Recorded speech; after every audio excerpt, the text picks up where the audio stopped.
this time. So may interview nato no karon si Mayor Warren Pabillaran, ang proud nga champion sa festival diri sa Kaamulan, Malaybalay City. Mayor, kumusta man ang inyong kadaugan karon sa Kaamulan Festival 2025? Ay, daghang salamat Malaybalay naka-champion sa street dancing o sa ground competition niya sa float. So daghang salamat kani morning tabang namo na kultura sa Bukidnon mag-reserva pinagi sa pag-participate sa Kaamulan Festival karong tuiga. Matag tuiga Malaybalay gyud wala gyud pantas na mag-apil gyud kay isa man gud ang kultura gitutukan gyud sa Malaybalay na ma-preserba.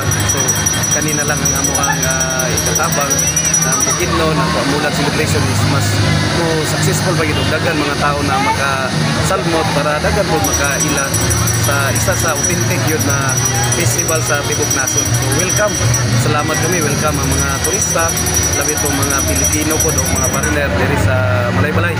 Pasalamat po kita sa itong provinces Bukidnon, ang Gobernador ni Roque, Vice Governor Clive Quinio, sa among congressman ni Atty. John Flores na gusto ulit akong suporta sa LGU Malaybalay. So kana lang, salamat. So thank you, Mayor.